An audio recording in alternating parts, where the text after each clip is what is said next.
Oh, alam namin ikaw yan. Ang kaliskis ng ahas sa pisngi mo. Ikaw lang ang batang may ganyan dito sa ating baryo. Ikaw pala ang batang may mga kamay na kobra.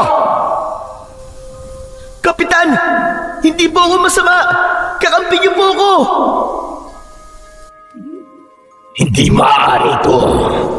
Tila nabot mo na ang lulok ng iyong kapangyarihan. Paano ito nangyari? At tapusin na kita, kamandag! Sisiguraduhin ko na ikaw naman na magmamakaawa sa akin ngayon! Ton! Magandang araw po sa inyong lahat. Ang kwentong inyong mapapakinggan ay tungkol sa batang si Greco na bugbog sa pangungutya dahil sa kaliskis ng ahas sa kanyang muka. Nang magsimulang sumalakay ang mga aswang sa kanilang baryo, ay ipinagkaloob sa kanya ni Lolo Agapito ang isang makapangyarihang kwintas na mula pa sa ama ni Greco na isang taong reptilian o kawangis ng mga ahas. At ang kwintas na yon ay hindi lang niya ginamit upang protektahan ang kanyang sarili, kundi ang lahat ng mga tao sa kanilang lugar. Magagawa nga bang tanggapin ng mga tao si Greco sa kabila ng kahindik-hindik niyang anyo? Magiging sapat nga ba ang pagiging tagapagtanggol niya upang makamit niya ang respeto at pagtanggap na matagal niya nang inaasam? Ngunit bago po ang lahat, mga idol, huwag po nating kalimutan mag-subscribe at i-hit ang notification bell sa aking YouTube channel na The Voice Addict at Apong Isaac para sa mas marami pang makapigil hiningang kwentong aswang at katatakutan mula sa mundo ng kababalaghan. Umpisahan na po natin ang kwento. Greco, bakit naman may bagas na yung mukha mo? Hindi ba tinutusan lang kita bumili ng toyo at suka para sa adobo? Paano po si Kaloy? Tinukso na naman po ako. Ang sabi niya may galis daw po ang mukha ko, nakakadiri daw po ako. Ayun, napikon po ako kaya sinuntok ko po sa nguso. Tapos pinagtulungan po ako ng mga kaibigan niya. Kung hindi naman po sila madami, malamang si Kaloy po ang uuwing bugbog sarado. Ay, tama na yan. Hindi ba sabi ko sa'yo, kapag may nanunukso sa'yo, lalo na si Kaloy, ay pasok sa isang tenga, tapos labas sa isa pa. Sila rin ang mapapagod, makikita mo. Lolo, palagi ko naman pong ginagawa yan eh. Pero hanggang ngayon po, hindi pa rin sila tumitigil sa panunukso dahil sa mukha ko. Parang habang hindi ko sila nilalabanan eh, mas lalo silang ginaganaan sa panunukso sa akin. Alam mo, Apo, mas maganda pa rin ang pinipili mong maging mapagkumbaba. Wala magandang maidudulot ang karahasan. Hindi yan sagot sa lahat ng problema. Opo, hayaan niyo po sa susunod. Iiwas na po ako sa kanila. Talagang hindi ko lang naman po napigilan ng lumaban sa kanila eh. Lo, ito na po pala yung toyo at suka na pinabibili niyo sa akin. O siya, sige. Magsagot ka na lamang muna ng mga takdang aralin mo. At ako naman babalik na sa pagluluto. Anong oras na, pero wala pa rin tayong lutong ulam.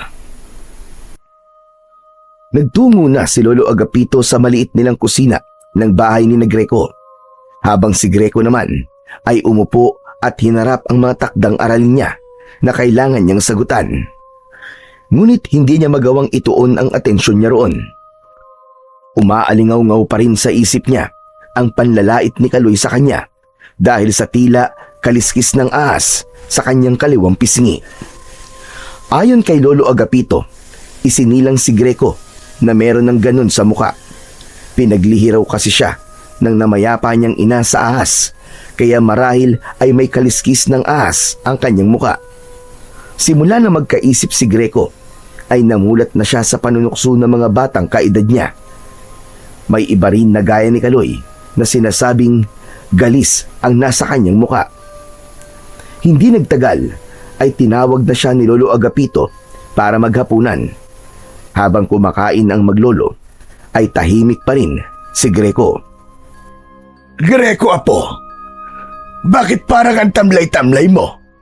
Huwag mong sabihin, ayaw mo ng ulam natin ngayon. Hindi ba paborito mo yung adobong baboy? Lo, naisip ko lang po kasi na kung buhay siguro si nanay, ay may magtatanggol po sa akin, no? Aba, oo naman. Kilala ko ang nanay mo. Ayaw nung naaapi ang mga mahal niya sa buhay. Lalo ka na, kasi anak ka niya. Eh si tatay po kaya, kung nandito po kaya siya ipagtatanggol niya rin po kaya ako? Nasamid bigla si Lolo Agapito. Uminom muna ito ng tubig bago muling nagsalita. Huwag na natin pag-usapan ng tatay mo, Greco. Pero hindi po ba ibuhay pa siya? Buhay pa nga siya, pero iniwanan niya kayo ng nanay mo. Biruin mo, hindi ka pa naipapanganak sa mundo, ay para na siyang bulang naglaho. Kaya ayoko nang nababanggit mo ang tatay mo. Nagkakaintindihan ba tayo? Walang imik na tumango si Greco. Kahit ang totoo, ay nais niyang mapag-usapan nila ang tatay niya. Base sa kwento ni Lolo Agapito, iniwanan ng tatay niya ang kanyang nanay habang buntis ito. Walang nakakaalam kung saan ito nagpunta at labis yung dinamdam ng nanay ni Greco, habang ang nanay naman niya ay nasawi matapos siyang ipanganak. May hinala si Lolo Agapito na labis na iniisip ng nanay ni Greco ang pag-alis ng asawa nito, kaya nabinat ito at bigla na lang binawian ng buhay. Sa kabila ng kakaibang bagay na nasa mukha ni Greco, ay pinipilit pa rin niyang mabuhay bilang isang normal na bata. Ngunit halos lahat ay nilalayuan siya dahil sa kakaiba niyang itsura. Madalas siyang mapaaway, hindi lang sa baryo nila, kundi maging sa eskwelahan. Ilang beses din siyang huminto sa pag-aaral dahil sa matinding pambubuli sa kanya. Kaya sa edad niya na 11, ay grade 3 pa lamang siya. Isang hapon, umuwi si Greco mula sa eskwelahan na namumugto ang mga mata. Nang makita siya ni Lolo Agapito, ay may pag-aalala siya nitong kinausap. Nung isang araw, may bangas ka sa muka. Ngayon naman, mukhang umiyak ka. Bakit na naman ba? Ano ba nangyari? Paano kasi, Lo? Tinukso ko ng mga kaklase ko pati teacher namin. Pinagtawanan pa ako. Ayoko na pong pumasok sa eskwelahan. Tutulungan ko na lang po kayo sa pagtatanim at pagtitinda ng gulay. Aba, hindi naman ako papayag sa sinabi mong yan. Dapat ay makapagtapos ka ng pag-aaral. Sayang ang talino mo, apo. Sandali lang. Bakit ka ba nila pinagtawanan? Talagang tinanong mo pa, Lolo. Siyempre, dahil sa kaliskis sa mukha ko. May dula kasi kami, tapos may tauhan na aswang. Ang sabi po ng mga kaklase ko, ako na lang daw po ang gumanap na aswang kasi nakakatakot na raw po ang mukha ko. Pinagtawanan po ako ng lahat. Tapos yung teacher namin, na umasa ako na ipagtatanggol ako, nakitawa na rin. Aba, ibang klase rin ang guro mo, Imbis na sawayin ng mga kaklase mo, ay nakisali pa. Abay, kagaling. Lo, wala na po bang pag-asa na maalis tong kaliskis sa mukha ko? Ano po kaya kung humingi na tayo ng tulong kay Mayor at baka pwedeng ipatanggal to sa mga doktor? Tinapik ni Lolo Agapito ang balikat ni Greco at ngumiti ito. Greco, alam ko na sa ngayon ay panunukso lang ang ibinibigay sa iyo ng mga kaliskis na yan sa iyong muka. Pero darating ang panahon na magpapasalamat ka kasi meron ka niyan. Isa pa, yan ang pagkakakilanlan mo. Aba, kapag may nagtanong na sino nga ba yung batang may kaliskis ang muka, hindi ba't ikaw kagad ang maiisip nila? Kahit na po, Lo, ayoko pa rin po nito. Gusto ko po maging normal na bata. Normal ka, Greco. Huwag mong iisiping hindi. Huwag mong hayaan ng ibang tao na magdikta sa iyo kung ano ang normal sa hindi. Tandaan mo ito, apo. Ano man ang kapansanan o itsura ng isang tao, basta't wala siyang ginagawang masama o hindi siya nananapak ng ibang tao, ay wala siyang dapat na ikahiya. Sige na, magpalit ka na ng damit mo at ng malaban na yung uniforme mo. Hindi na lang nakipagtalo si Greco kay Lolo Agapito. Kahit maganda ang sinabi ng matanda, ay hindi pa rin siya nito nakumbinsi na walang mali sa kanya, lalo na't alam niya na naiiba ang itsura niya sa ibang batang kagaya niya. Kaya nangako siya sa kanyang sarili na kapag may trabaho na siya, ay mag-iipon siya ng pera at ipatatanggal niya talaga sa mahuhusay na doktor ang kaliskis ng ahas sa kanyang muka. Makalipas ang ilang araw, kumalat sa baryo ni Greco ang pagkawala ng mga alagang hayop. May mga nagsabi rin na natagpuan ng ilan ang mga alagang baboy at kambing sa bukana ng gubat na wakwak ang tiyan at durug-durug ang mga lamang loob. Kahit walang alagang hayop, ay nakaramdam pa rin ng pagkabahala si Greco at Lolo Agapito sa pangyayaring yon sa lugar nila. Nakakatakot na talaga ang nangyayari dito sa baryo natin, Apo. Wala namang ganito noon. Sino namang kaya ang salarin sa pagpatay at pagkawala ng mga alagang hayop? Kaya nga po nadaanan ko nga po kanina si Aling Tonya.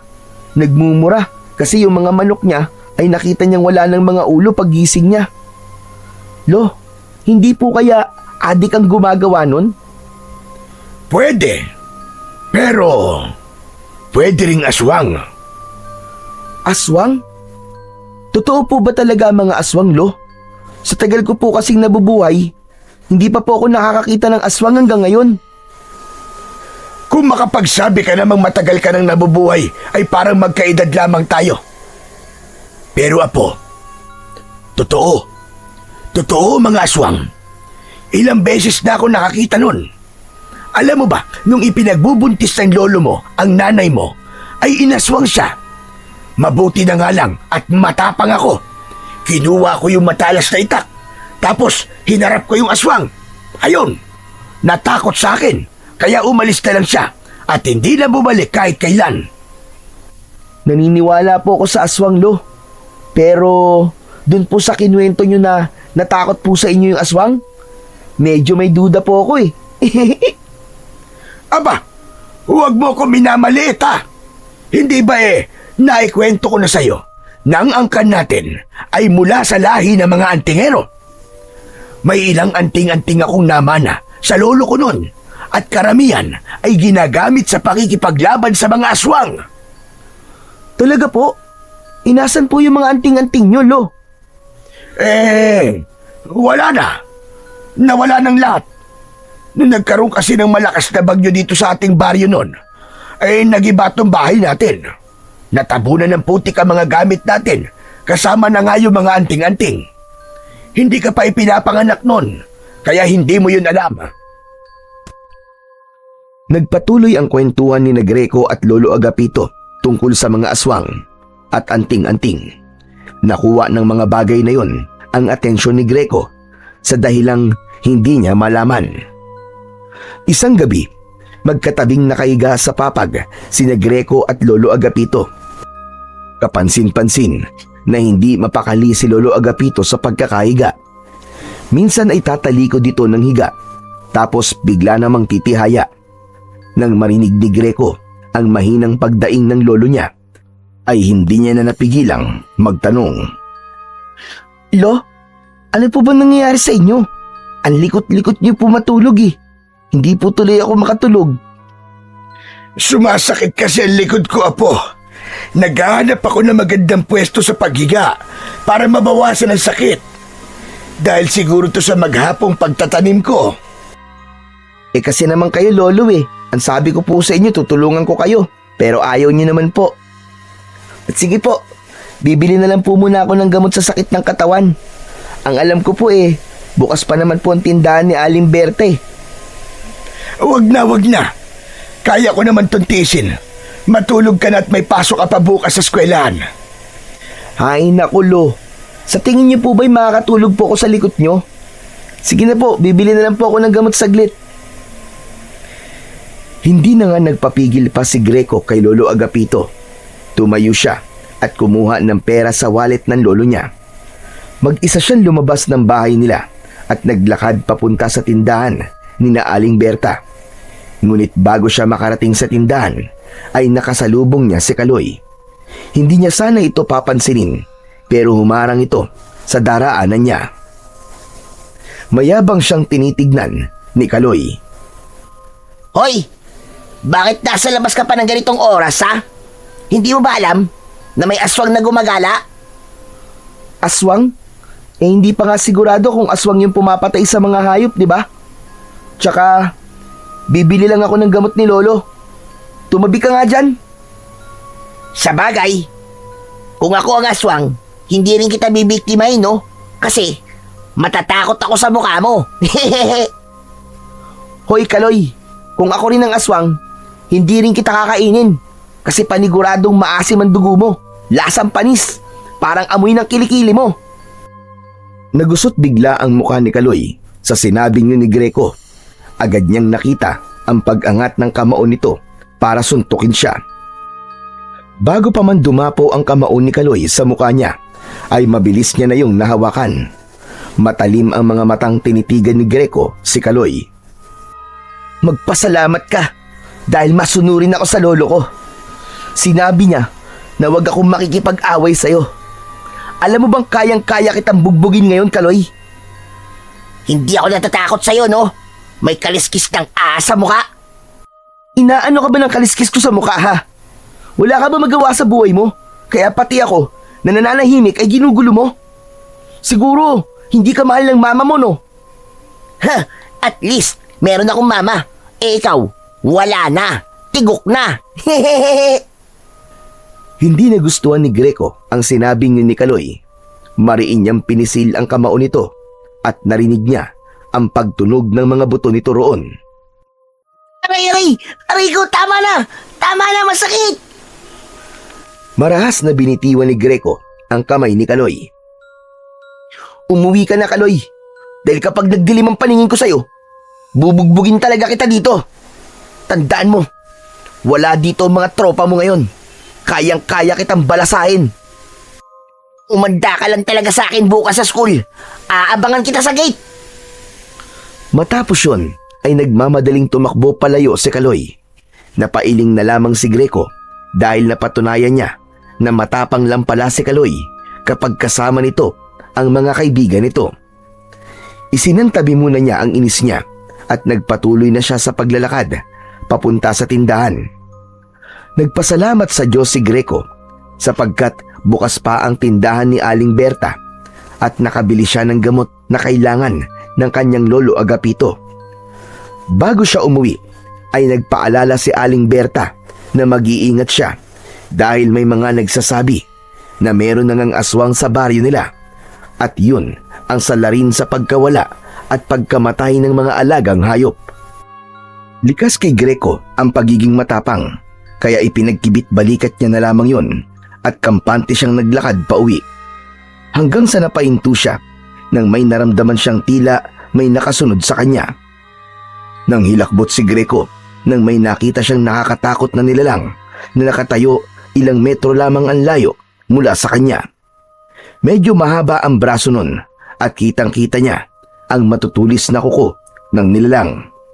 Ang mata nun ay parang dalawang bolang apoy na nagbabaga.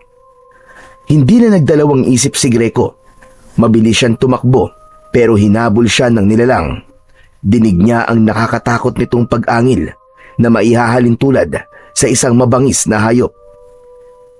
Nang malapit na siya sa kanilang bahay, ay doon na siya nagsimulang sumigaw. Lolo! Tulong! May umahabol sa akin na halimaw! Bago pa makapasok si Greco sa bahay, ay bigla siyang sinunggaban ng nilalang sa kanyang likod. Napasubsob siya sa lupa. Naramdaman niya ang bigat ng nilalang sa likod niya hanggang sa bumaon ang mga ngipin nito sa kaliwang balikat niya. Lolo! Tulungan niyo ako! Pinapatay ako ng halimaw! Tulong!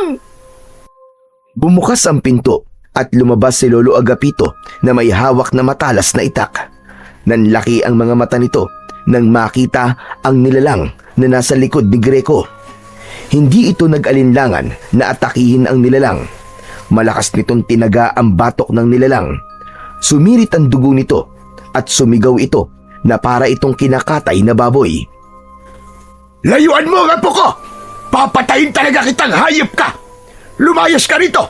Layas!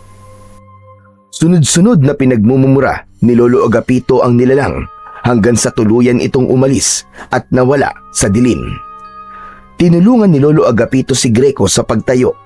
Nang makapasok sila sa bahay, ay mabilis na isinarado at kinandado ng matanda ang pinto, habang si Greco ay nakaupo habang habol ang paghinga.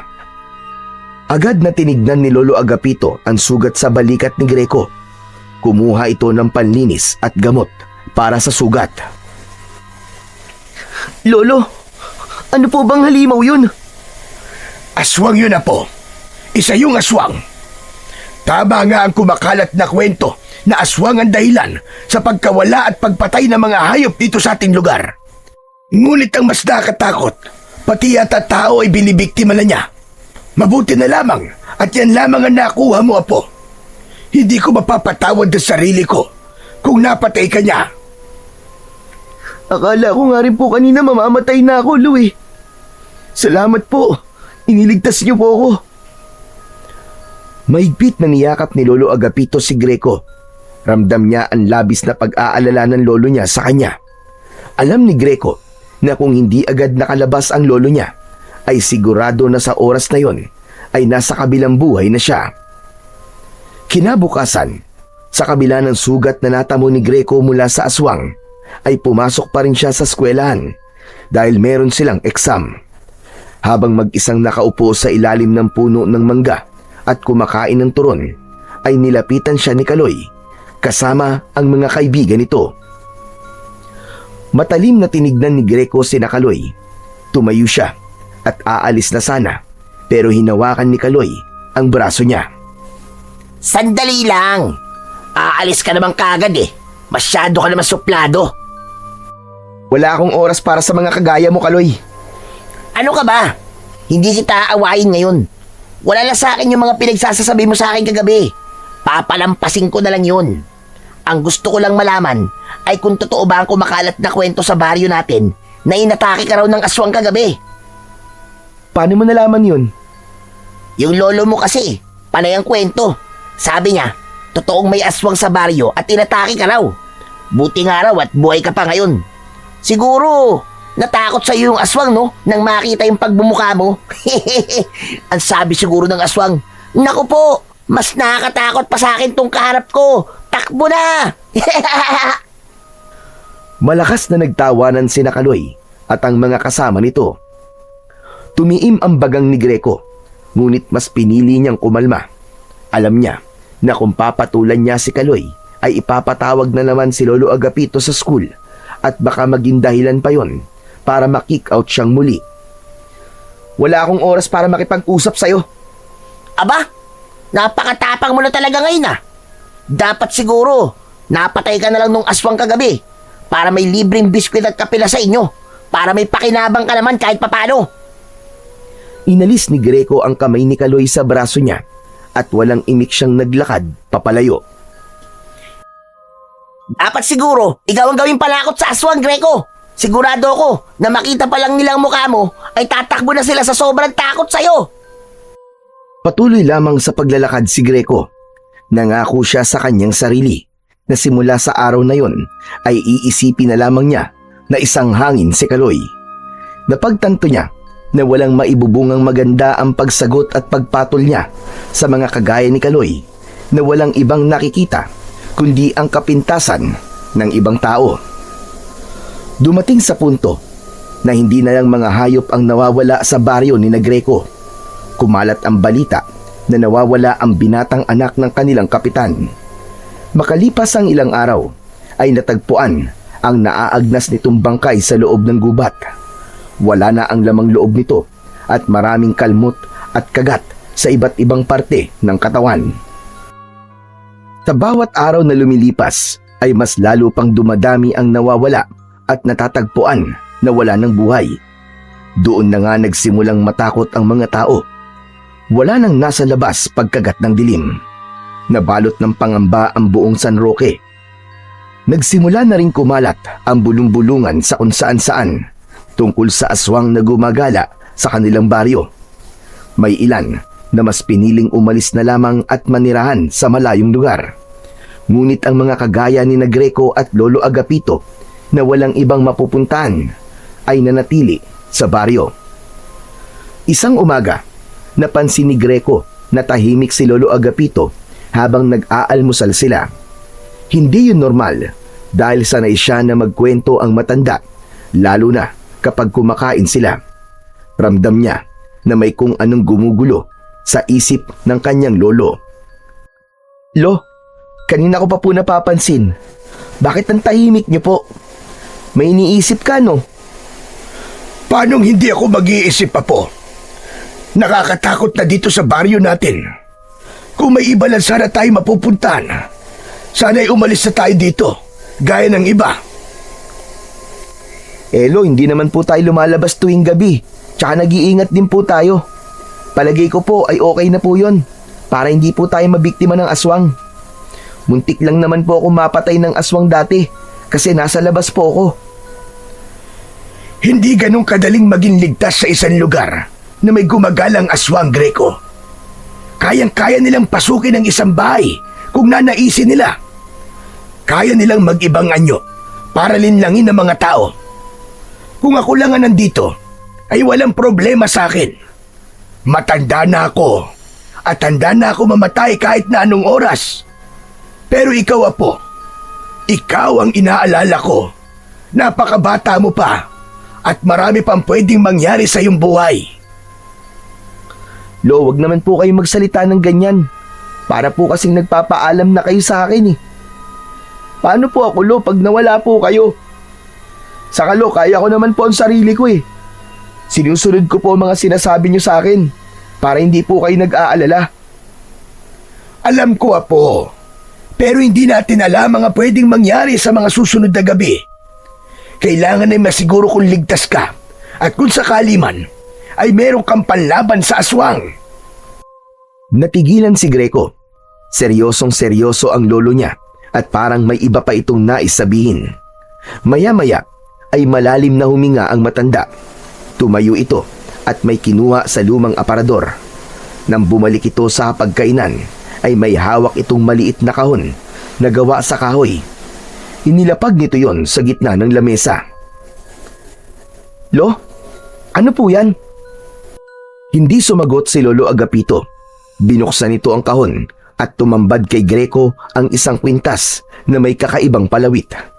Ang palawit ay kulay itim na parang pinatigas na kaliskis. May kalakihan ang kaliskis kaya sigurado siya na nagmula yon sa isang malaking hayop. Lo, ano po ang kwintas na yan? Naibibenta po ba yan, Lo? Ang gusto ko sana ay manatiling lihim ang bagay na ito.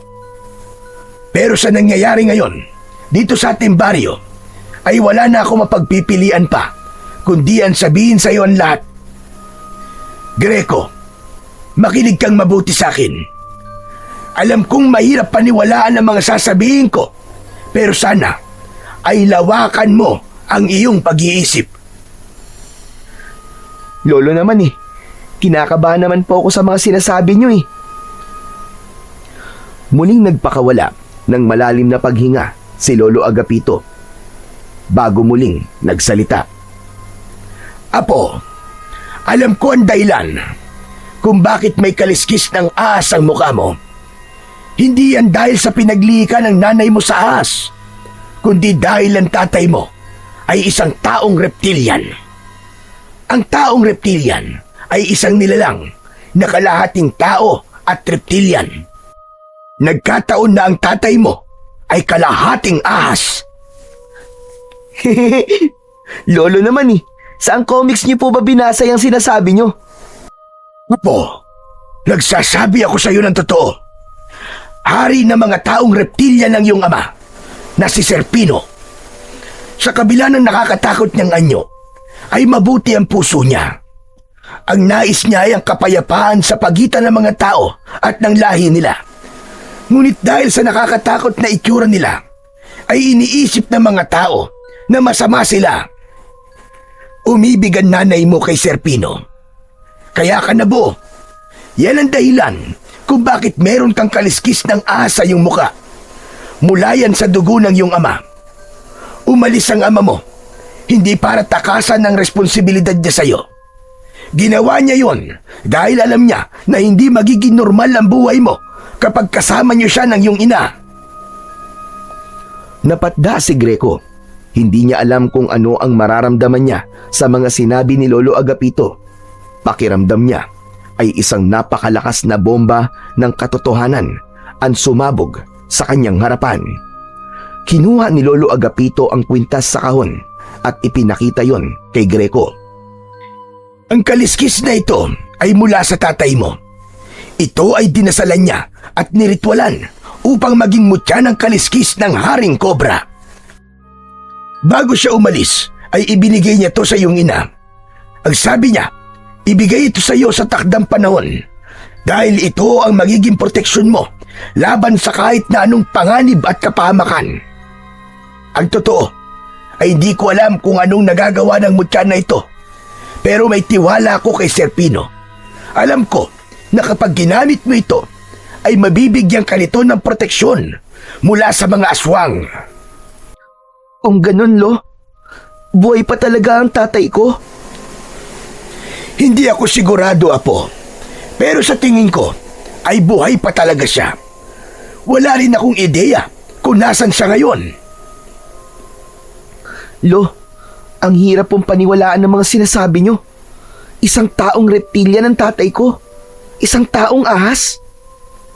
Tama ka, Apo.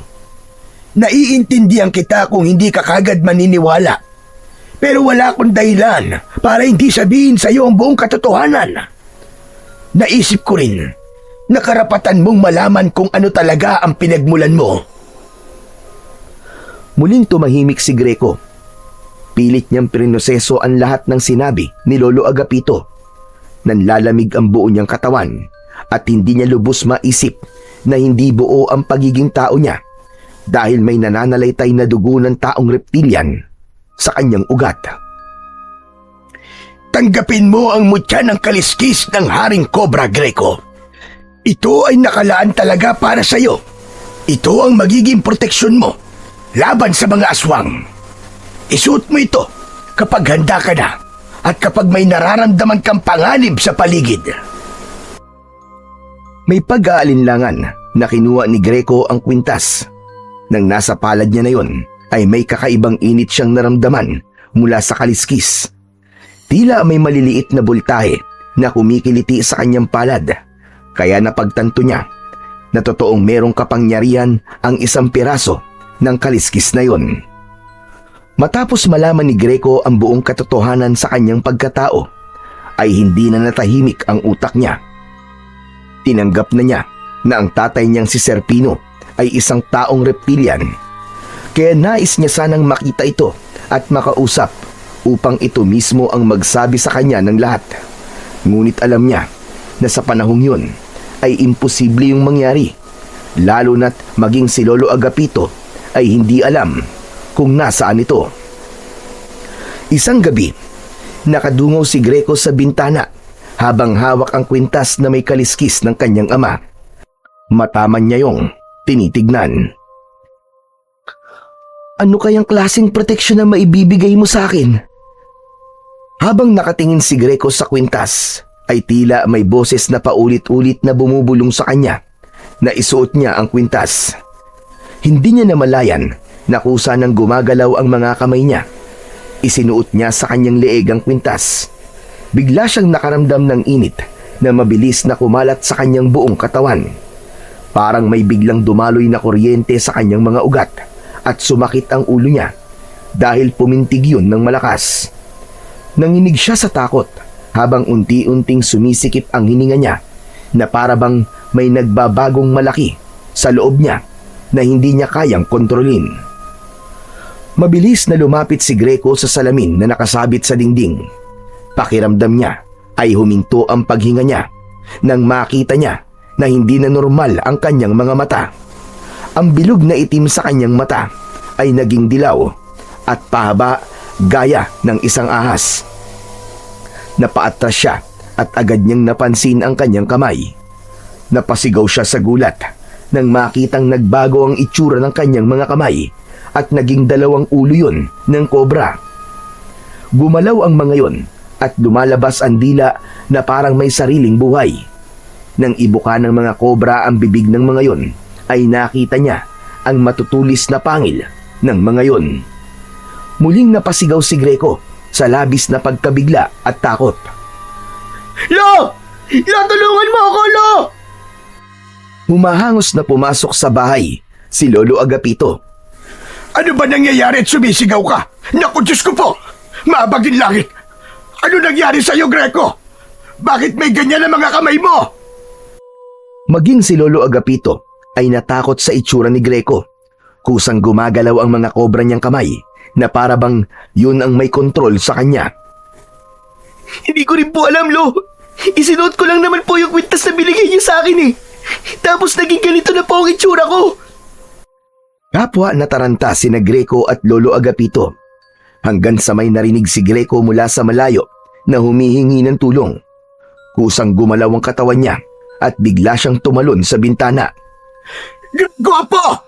Bumalik ka rito! Saan ka pupunta? Hindi ko po alam, Lo. Hindi ko po mapigilan ang mga paa ko. Tulungan niyo ako, Lo.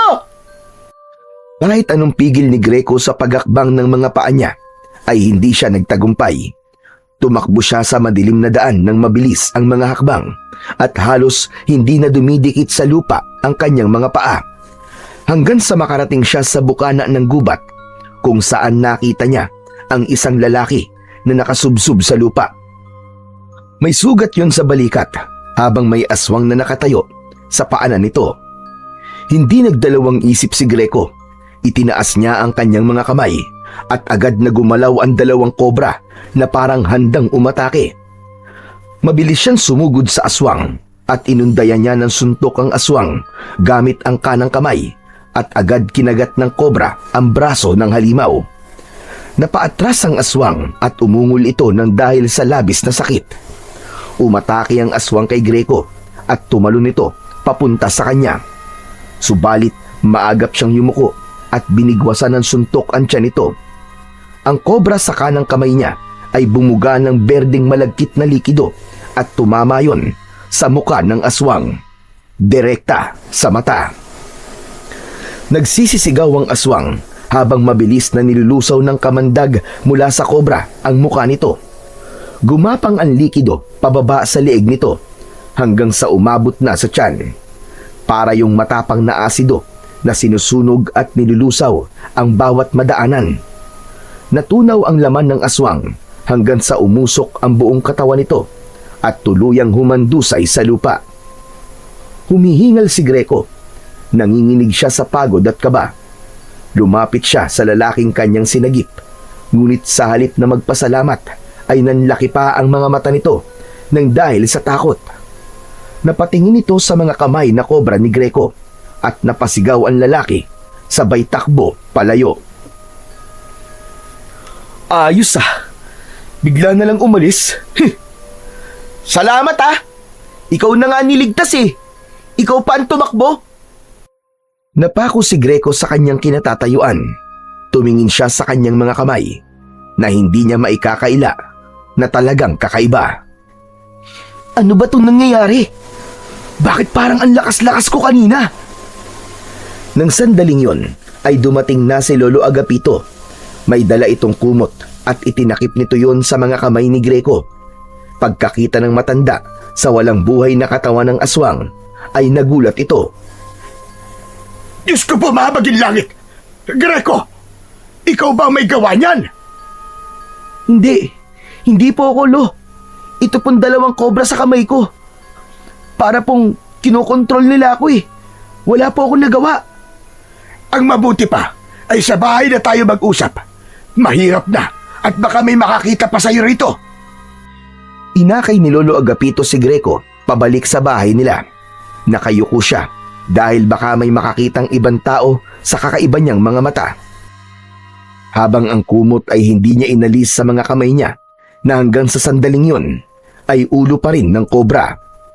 Hindi nagtagal ay nakarating na sina Greco sa bahay. Mabilis na isinarado ni Lolo Agapito ang pinto. Magkaharap silang naupo sa sala. Marahang inalis ni Lolo Agapito ang kumot na nakatakip sa mga kamay ni Greco nang bigla na lamang muntik nang tuklawin ang matanda ng mga kobrang kamay ni Greco. Mabuti na lang ay mabilis yung nabawi ni Greco. Pambihira! Ano ba yung mga kobrang yan? Masyadong agresibo. Hoy, kayong dalawa, huwag niyong sasaktan ng Lolo Agapito ko. Tila naintindihan ng dalawang kobra ang sinabi ni Greco at kumalma na ang mga yon. Maya-maya ay nababahalang tumingin si Greco sa kanyang lolo. Lo, ano pong gagawin natin? Ayoko pong ganito ang mga kamay ko. Hindi po ako makakapasok sa eskwelahan at di po ako makakalabas ng bahay. Lo, anong gagawin ko, Lo?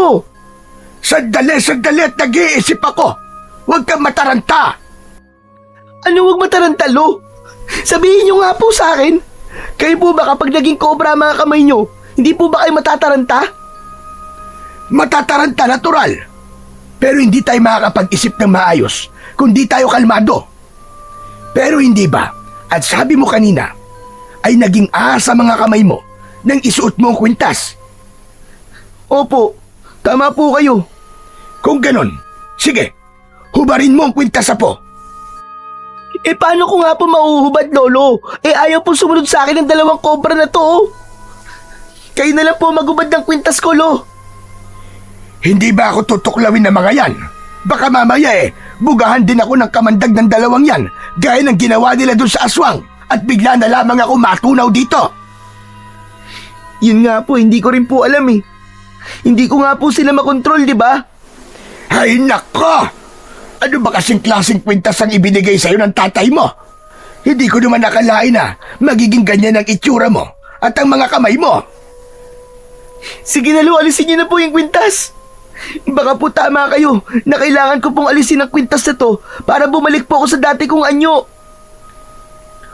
Tumayo na si Lolo Agapito at pilit nitong kinalma ang kanyang sarili. Nang aabutin na nito ang kwintas, ay sabay na lumingon ang dalawang kamay na kobra ni Greco na parabang aatake ang mga ito. Oo, nakita mo na! Parang tutuklawin nila ako, Apo!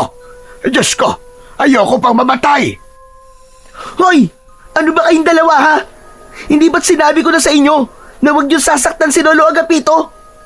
Kapag sinaktan niyo siya, ipapaputol ko kayo, sige! Umurong ang mga kobra na parabang natakot ang mga yon sa sinabi ni Greco. Muling sinubukan ni Lolo Agapito na hubarin kay Greco ang kwintas at nagtagumpay na nga ito sa pagkakataon na yon. Nang maalis sa katawan ni Greco ang kwintas, ay naramdaman niya na tila may humugot ng lakas at enerhiya sa kaloob-looban ng kanyang katawan. Naging mabilis ang pagbabalik niya sa dati. Unti-unting lumiit at bumalik sa normal ang kanyang mga kamay at nawala na ang mga ulo ng kobra sa kanyang kamao. Maging ang mga mata niya ay muling bumalik sa normal. Manghang-manghang pinagmasdan ni Greco ang mga kamay niya. Lo, tama nga po kayo. Kailangan ko lang pong hubarin ng kwintas para bumalik po ako sa dati kong anyo. Ang mga mata ko po ba, Lo? Tignan nyo nga po. Okay na ba? Patingin nga. Okay na, Apo. Normal ka na ulit. Sabi ko na nga, at kailangan mo lang hubarin ang kwintas. At kung gusto mo ulit na maging kobra ang mga kamay mo, ay isuot mo lang ang kwintas. Hindi na po. Ayoko na pong isuot ang kwintas na yan. Ayoko na pong maging cobra ulit ang mga kamay ko. Lalo na po parang sila po ang kumokontrol sa akin eh. Pero Greco, hindi mo ba naiisip na baka kaya ibinigay ng tatay mo ang kwintas na to sa'yo ay upang gamitin mo ito sa kabutihan at pagtulong sa mga tao? Hindi ko naman po kayo maintindihan, Lo eh. Paano po ako makakatulong sa mga tao gamit ang kwintas ng tatay ko? Tignan mo, yung ginawa mo kanina, yung pagpatay mo dun sa aswang. Hindi ba, tinulungan mo yung lalaki na tumakbo? Nakasalubong ko kasi siya kanina at sinabi niya na merong isang batang may ahas sa kamay na pumatay dun sa aswang. Sandaling natahimik si Greco at pinag-isipan ang sinabi ni Lolo Agapito. Oo nga po, tinulungan ko nga po siya. Pero natakot din po siya sa akin dahil sa itsura ko eh. Akala niya po yata aswang din ako. Ito na lang ang isipin mo, Apo. Dahil siguro nais ng tatay mo na makita ng mga tao na sa kabila ng nakakatakot na anyo ng mga taong reptilian ay kakampi sila ng mga tao. Hindi ba't nasabi ko na sa'yo na ang layunin ng iyong ama ay ang magkaroon ng kapayapaan sa pagitan ng mga tao at ng mga taong ahas? Ibinigay niya sa iyo ang kwintas upang gamitin mo ito sa pagtulong sa mga tao, upang makita ng mga tao na hindi kalaban ang inyong lahi. Ibig po bang sabihin ay makikipaglaban na po ako sa mga aswang mula ngayon? Kung kinakailangan ay oo, Greco. Hanggang sa makita ng mga tao, nakakampi ka at hindi kalaban. Pero siguro, Apo, gagawin mo yon na itatago mo ang totoo mong pagkatao at hindi mo ipapaalam na ikaw si Greco. Hindi ko po alam, Lo. Pero parang napakabigat naman po ng responsibilidad na yan para sa bata pong kagaya ko. Saka hindi ko po kayang kontrolin ng mga kamay ko kapag nagiging cobra sila. Nakita niyo naman po nangyari kanina. Hindi ko po napigilan ng pagtakbo ko. Kahit nga po yung pakikipaglaban ko sa aswang Hindi po ako ang gumawa nun, kundi yung dalawang cobra. Nasa katawan mo ang dalawang kobra, kaya ikaw ang dapat na kumontrol sa kanila. Matututunan mo rin silang kontrolin, Greco. Magtiwala ka lang. Kilala ko ang iyong ama. Mabuti siya at hindi kanya ipapahamak. May dahilan kung bakit nais niyang gamitin mo ang mutya ng kaliskis ng Haring Cobra. Pag-isipan mo mabuti mga sinabi ko. Inabot ni Lolo Agapito ang kwintas kay Greco. Sandali niya yung tinitigan bago niya yun kinuha. Tinapik siya sa balikat ni Lolo Agapito, saka ito pumasok sa kwarto. Nang maiwang mag-isa si Greco sa bahay, ay nahulog siya sa malalim na pag-iisip. Nagtatalo ang puso at isip niya kung dapat ba niyang gamitin ang kwintas sa pagtulong sa mga tao o itago na lang niya yun at magpatuloy sa normal niyang buhay. Kinabukasan, mabilis na kumalat sa buong baryo ang kwento tungkol sa batang may kamay na kobra na lumaban at pumatay sa isang aswang sa bukana ng gubat. Maging sa mga katabing baryo ay umabot na rin ang kwentong yun. Nahati ang opinyon ng mga taga-baryo. May mga naniniwala nakakampi ang batang yun at isa yung tagapagtanggol dahil ito lamang ang nagkaroon ng lakas ng loob na labanan ng aswang. Ngunit may ilan ding natakot at naniwalang panganib ang dala ng batang yon dahil sa itsura nito. Nakarating kina Greco at Lolo Agapito ang usap-usapan ng mga tao.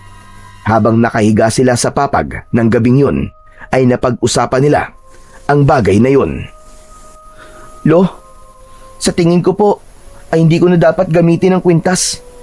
Narinig ko po kasi kanina sa tindahan po ni Aling Berta na sinasabi daw po ng mga tao na halimaw daw po ako. Baka raw po mas masahol pa ako sa aswang. Mabuti na lang po talaga at hindi ako nakilala nung lalaking niligtas ko. Kung hindi, baka palayasin na po ako ng mga tao dito sa atin. Pero may mga nagsasabi rin, nakakampi ka at tagapagtanggol. Marami sila, Greco. Sila ang pakinggan mo at huwag ang mga taong nagsasabi na kalaban ka. Ang hirap po kasing magdesisyon kung gagamitin ko pa po ba ang kwintas ng tatay ko. Kaya sana, wala nang aswang na umatake dito sa baryo natin. Sana, huli na po yung napatay ko. Sana nga, Apo. Sana nga. Pero, saka na natin pag-usapan ang bagay na yan. Inaantok na ako. Matulog na tayo. Tumalikod at tumagilid na si Lolo Agapito. Hindi nagtagal ay narinig ni Greco ang mahinang paghilik ng lolo niya. Habang siya ay hindi magawang makatulog dahil sa pag-iisip. Makalipas ang ilang sandali ay naisipan niya na maglakad-lakad muna sa labas. Tahimik siyang lumabas ng bahay habang nasa kamay niya ang kwintas. Kahit paano ay gumaan ang pakiramdam ni Greco sa kanyang paglalakad. Nagbigay ng kakaibang ginhawa ang malamig na hangin ng gabing yun. hanggang sa hindi niya namalayan na medyo malayo na pala siya sa bahay nila. Hala, ang layo ko na pala. Makabalik na nga. Baka nagising na si Lolo at hinahanap na ako. Ngunit paglingon ni Greco sa kanyang likuran ay natigilan siya. May nakita siyang isang tumatakbong bata at sumisigaw. Nakilala niya ang boses ng bata at nalaman niya na si Kaloy yun. Nanlaki ang mga mata niya nang makita niya na 2 aswang ang humahabol kay Kaloy. Agad na nagtago si Greco sa likod ng isang puno na nasa gilid ng daan. Mula roon ay nakita niyang nadapa si Kaloy habang ang 2 aswang naman ay unti-unti nang lumalapit dito. Wag! Maawa kayo sa akin! Huwag niyo akong kakainin! Hindi ako masarap! Tsaka tamad ako maligo eh! Wag! Maawa na kayo! Alam ni Greco na may magagawa siya para tulungan si Kaloy. Ngunit natatakot siyang gamitin ang kapangyarihan ng kwintas dahil hindi siya sigurado kung sa pagkakataon ba na yon ay magagawa na niyang kontrolin ang mga kobra niyang kamay. Tulong! Tulungan niyo ako! Parang awa niyo na! Kakainin ako ng mga aswang! Ang sigaw na yun ni Kaloy ang nagtulak kay Greco sa desisyon na gamitin ang kwintas. Bago niya isabit ang kwintas sa kanyang leeg, ay kinausap na muna niya ito. Makinig ka sa akin ha. Gagamitin kita. Pero ayokong masyado niyo akong kinokontrol. Ako ang amo niyo. Ako ang dapat na susundin niyo. Maliwanag? Kahit walang nakuwang sagot, ay isinuot na ni Greco ang kwintas. Mabilis na naramdaman niya ang paggapang ng kakaibang lakas sa buong niyang katawan. Habang ang mga kamay niya ay naging ulo na nga ng kobra. Malikot ang mga yon at gumagawa pa ng tunog. Makinig kayo mabuti. May kailangan kayong iligtas. Tulungan niyo ako. Isang malalim na paghinga ang pinakawalan ni Greco bago siya lumabas sa pinagtataguan. Malalaki ang hakbang na lumapit siya kay Kaloy at iniharang niya ang sarili niya sa 2 aswang. Ako po! Ang batang may ahas na kamay! Naloko na! May halimaw! Tumahimik ka nga. Ang ingay mo. Ikaw na nga nililigtas eh. Nang aasar ka pa.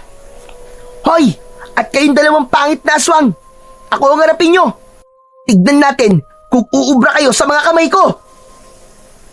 Itinaas ni Greco ang kanyang mga kamay na may ulo ng kobra. Gumalaw ang mga yon at tumingin sa 2 aswang na naglalaway. Umangil ang mga aswang at umatake ang isa kay Greco. Akmang sasakmalin siya nito pero inunahan na ito ng kobra sa kaliwang kamay niya. Kinagat nito ang leeg ng aswang. Agad naman siyang hinarap ng isa pang aswang. Sumugod ito ng mabilis at sinubukang kalmutin si Greco. Ngunit naunahan ito ng kobra na nasa kanang kamay niya. Mabilis itong gumalaw at binugahan nito ng kamandag ang aswang. Tumama yun sa mukha ng aswang. Napasigaw ang halimaw habang umaatras at pilit na inaalis ang kamandag na mabilis na lumusaw sa buong mukha nito. Nakawala ang isa pang aswang mula sa pagkakakagat ng kobra sa isang kamay ni Greco. Umatras ito at sinubukang kagatin si Greco. Sinalubong ito ng 2 kobra at tinuklaw ang magkabila ang balikat ng aswang. Saka nagbuga ng kamandag ang mga yon. Nanginig ang buong katawan ng aswang habang nilulusaw ng kamandag ang katawan nito. Bumagsak ito sa lupa, gaya ng isang aswang. Si Kaloy na kanina ay wala ng kapag-apag-asa, ay tulalang nakatingin lang kay Greco. Marahan itong tumayo at hindi inalis ang tingin sa kanya. Ligtas ka na. Umuwi ka na sa bahay niyo. Sa susunod, huwag ka nang gumagala ng gabi. Sandali! Parang kilala kita! Greco? Greco, ikaw ba yan? Nanlamig si Greco. Hindi niya inasahan na sa kabila ng pagbabago sa itsura niya at mga kamay niya ay tila nakilala pa rin siya ni Kaloy. Agad niyang iniwas ang mukha niya rito. Hindi! Hindi Greco ang pangalan ko. At hindi ko kilala ang Greco na sinasabi mo. Hindi ko siya kilala. Hindi ako pwede magkamali, no? Yang kaliskis sa pisngi mo, ganyan din ang kaliskis ni Greco sa mukha niya. Ikaw nga si Greco. Pero, paano ka nagkaroon ng mga kamay na kobra? Bakit ba ang kulit mo? Hindi nga sabi ako si Greco eh. Sa pagtaas ng boses ni Greco, ay naalerto rin ang dalawang kobra at takmang aatakihin ng mga ito si Kaloy. Nanlaki naman ng mga mata ni Kaloy dahil halos 1 pulgada na lamang ang layo ng ulo ng dalawang kobra sa mukha nito. Tumigil kayo! Huwag niyo siyang sasaktan! Hindi na hinintay pa ni Greco na makapagsalita si Kaloy. Tinalikuran niya na ito at malalaki ang mga hakbang siyang lumayo. Maya-maya pa ay tumakbo na siya. Delikado to. Nakilala ako ni Kaloy. Sigurado kong ipagkakalat niya na ako ang batang may kamay na kobra. Labis na natakot si Greco sa mga susunod na mangyayari. Alam niya na kahit may ilan na naniniwalang mabuti siya, ay mas mananaig pa rin ang mga iniisip na kalaban siya. At ayaw niyang madamay ang kanyang lolo Agapito sa pwedeng gawin ng mga tao sa kanya. Kaya isang bagay lang ang naisip niyang gawin. At yun ay ang lisanin na ang kanilang baryo. Pagdating ni Greco sa bahay nila, ay nagawa na niyang hubarin ng kwintas gamit ang bibig ng isang kobra. Naramdaman niya na sa pagkakataong yun ay unti-unti niya nang nagagawang kontrolin ang dalawang kobra sa kanyang kamao. Nang bumalik siya sa normal niyang anyo, ay dumiretso siya sa kwarto at ginising niya ang kanyang lolo Agapito. Agad na nagising ang matanda at may pagtataka na tumingin ito kay Greco. Aba, Apo, bakit pawis na pawis ka at parang pagod na pagod ka? Ano bang ginawa mo? Lo, kailangan ko na pong umalis dito sa baryo natin. Kailangan ko po magpakalayo-layo. Mag-i-empake na po ako ng mga gamit ko. Mabilis na kinuha ni Greco ang bag niya na ginagamit niya sa eskwelahan. Inalis niya ang mga laman nun at isa-isa niyang kinuha ang mga damit niya na nakalagay sa kahon. Isinilid niya ang mga damit niya sa kanyang bag. Naguguluhan naman na lumapit si Lolo Agapito at pinigilan ang mga kamay ni Greco. Sandali nga! Ano ba nangyayari, Greco? Bakit aalis ka? Lo, may nakalaban po akong 2 aswang kanina. Napatay ko po sila. Habang tulog po kasi kayo, lumabas po muna ako eh. Tapos, nakita ko po si Kaloy na hinahabol ng mga aswang kaya tinulungan ko po siya. Pero lo, masama. Nakilala po ako ni Kaloy eh. Kahit tumanggi ako na hindi ako si Greco, ay parang sigurado po siya na ako ang batang may mga kamay na kobra. Anak ng kaliskis naman, oo. Bakit sa dami ng pwede makakilala sa'yo, ay ang Kaloy pa na yun? Kaya nga po kailangan ko na pong umalis dito sa baryo natin.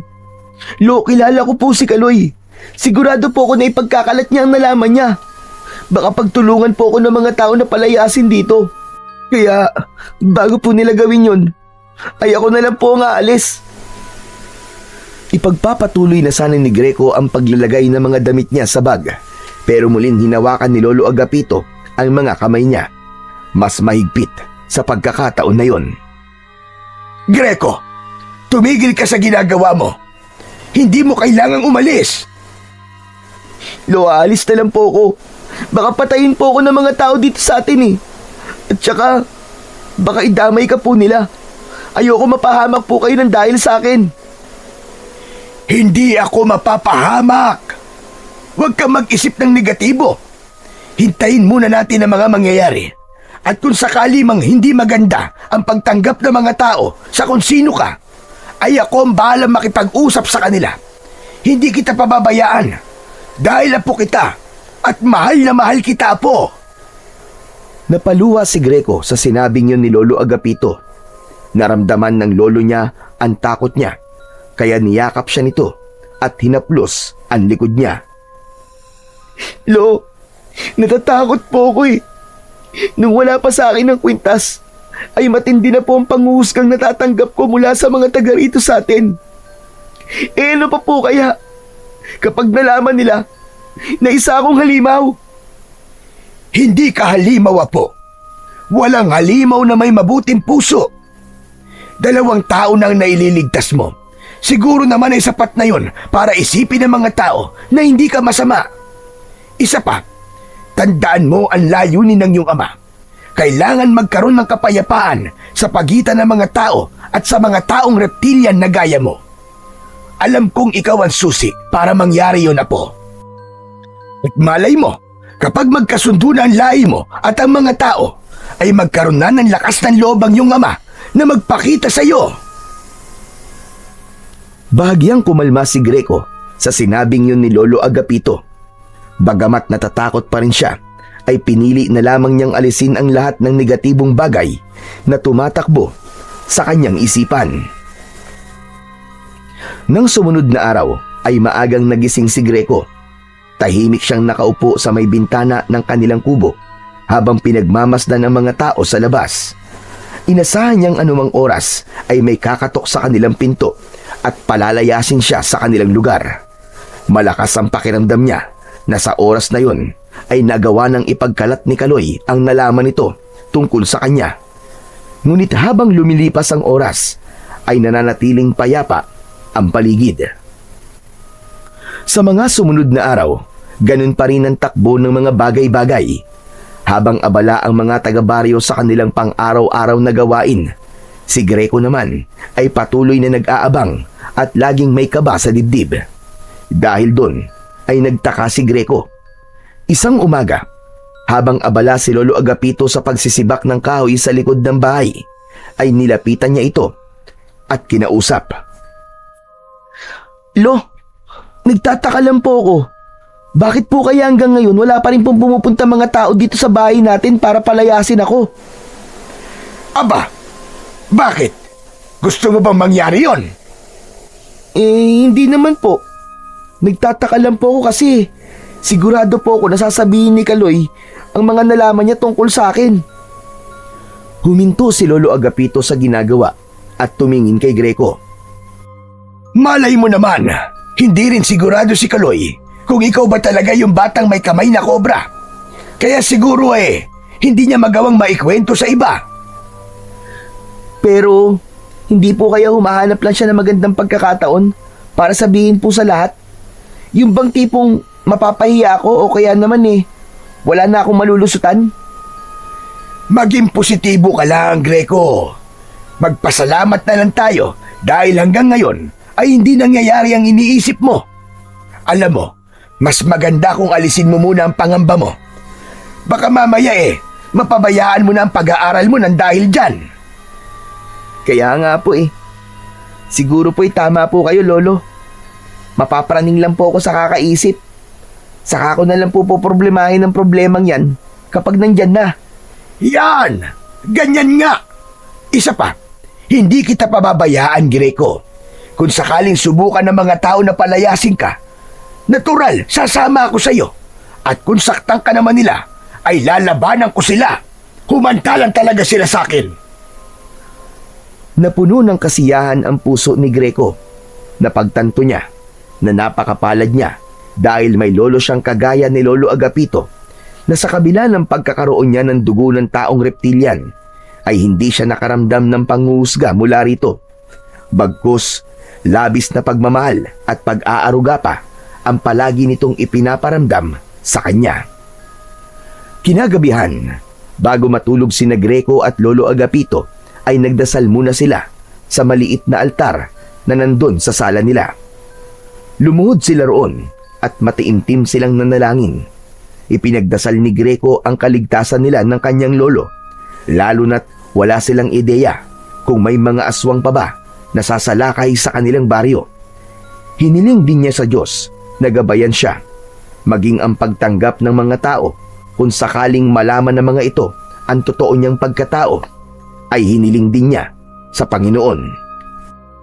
Matapos magdasal, ay nagtungo na sina Greco sa kwarto. Hihiga na sana sila nang makarinig sila ng sigawan ng mga tao sa labas. May pagtatakang nagkatinginan ang dalawa. Lolo, ano po kaya yun? Bakit nagsisigawan po ang mga tao? Aba, malay ko. Wala naman ako sa labas. Sandali't sisilipin ko. Baka may lasing na namang nagwawala. Nagmamadaling binuksan ni Lolo Agapito ang bintana. Sumunod naman si Greco at sumilip na rin siya. Nang hilakbot siya, nang makita ang nakakakilabot na tanawin sa labas. Napakaraming aswang ang sumasalakay sa kanilang baryo. May mga hinahabol ang mga tao at meron ding pumapasok sa mga bahay. Napaatras si Greco. Kinuha niya ang kwintas ng mutya ng kaliskis ng haring kobra na nakasabit sa likod ng pinto ng kanyang kwarto. Lolo, kailangan ko pong tulungan ng mga tao. Walang ibang maaaring tumulong sa kanila, kundi ako lang. Masaya ako na nasasabi mo na yan ngayon, Apo. Sige, harapin mo na ang mga aswang. Alam kong kayang-kaya mo sila. Mag-iingat ka, Greco. Walang pagdadalawang isip na isinuot ni Greco ang kwintas nang maging kobra na ang mga kamay niya at nagkaroon na ng pagbabago sa kanyang mata ay agad siyang lumabas.